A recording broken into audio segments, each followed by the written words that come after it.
महाराज कृष्णदेव राय और तेनाली गांव के रामन के किस्से तो आपने जरूर सुने होंगे। ऐसा ही एक किस्सा हुआ जब महाराज कान्हाई उनकी दाढ़ी बना रहा था।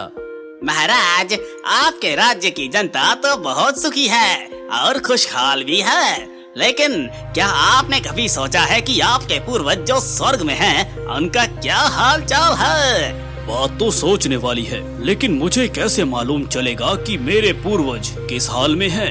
इसमें कौन सी बड़ी बात है महाराज, मैं एक तांत्रिक को जानता हूँ जो लोगों को स्वर्ग भेजता है और वापस लाना भी जानता है। आप किसी विश्वास पात्र आदमी को स्वर्ग भेजकर अपने पूर्वजों की खबर मंगवा सकते हैं। महाराज को नाई की बात ठीक लगी। उन्होंने तुरंत तेनाली रामन को बुलाया और उस तांत्रिक के पास पहुँचे। क्या तुम ही हो वो तांत्रिक जो लोगों को स्वर्ग पहुँचाता है?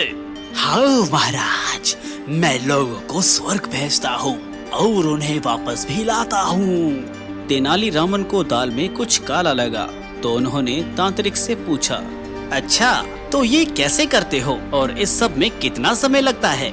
उधर नदी के किनारे किसी इंसान को लकड़ियों से ढक दिया जाता है और फिर मैं तंत्र पढ़कर आग लगाता हूँ और फिर कुछ ही देर में वो इंसान स्वर्ग से पहुँच जाता है। फिर वो इंसान वापस कैसे लौटता है और कितना समय लगता है वापस लौटने में? वो इंसान खुद ही 20 दिन बाद वापस आ जाता है, लेकिन कभी कभी कुछ लोग वापस नहीं आ पाते।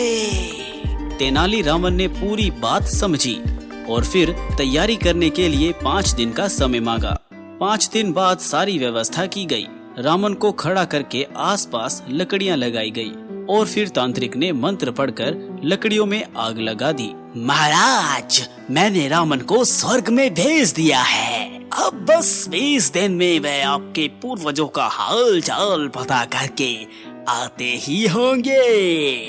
फिर धीरे धीरे करके 20 दिन गुजर चुके थे और राज दरबार को खुशबूदार रंग बिरंगे फूलों से सजाया गया। सभी रामन का इंतजार कर रहे थे और फिर रामन दरबार में आए, लेकिन उनकी दाढ़ी और सिर के बाल बड़े हुए थे।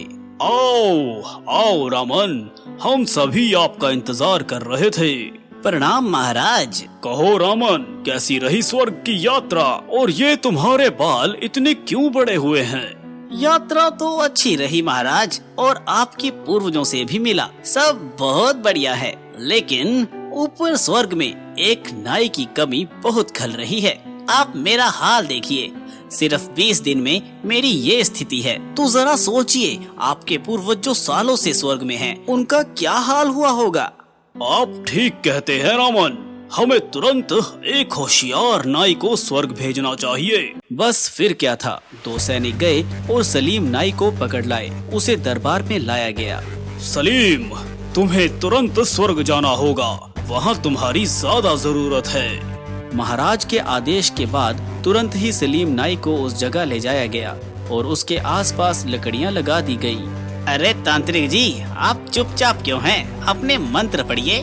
तांत्रिक ने मंत्र पढ़ना शुरू किया और जैसे ही लकड़ियों में आग लगाने वाला था कि नाई एकदम से बाहर निकला और महाराज के पैर पकड़कर बोला, मुझे माफ कर दीजिए महाराज, मैंने आपसे झूठ कहा था। स्वर्ग वाली बात बिल्कुल झूठी थी ताकि रामन को रास्ते से हटाया जा सके। लेकिन तुम रामन को क्यों मारना चाहते थे? इसका जवाब मैं देता हूँ महाराज। सच्चाई ये है कि इस नाई को महल में चोरी करते मैंने पकड़ लिया था, लेकिन इसने मुझसे माफी मांगी और फिर कभी चोरी न करने का वादा किया, इसीलिए मैंने भी इसे माफ कर दिया। मगर नाई अपनी आदत से मजबूर था और मेरी वजह से इसकी चोरी में बाधा पड़ रही थी। सब समझ गया हूँ मैं, इस नाई को दंड मिलेगा। इसे महल के खजाने की पहरेदारी में लगा दो।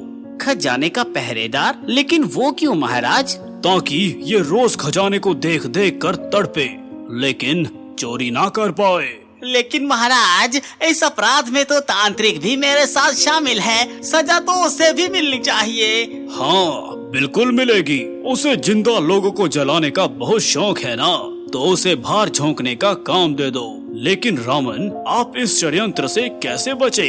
अरे महाराज, मुझे इन दोनों की बातों से इन पर शक हुआ, तो मैंने आपसे 5 दिन का समय मांगा और उसी समय में अग्निकुंड से लेकर अपने घर तक एक सुरंग बनवाई। जिस दिन आग लगाई गई, मैं नीचे सुरंग से सीधा अपने घर पहुंचा और 20 दिन बाद यहाँ राज दरबार में आ गया। शिक्षा: अपने काम के प्रति ईमानदार रहें।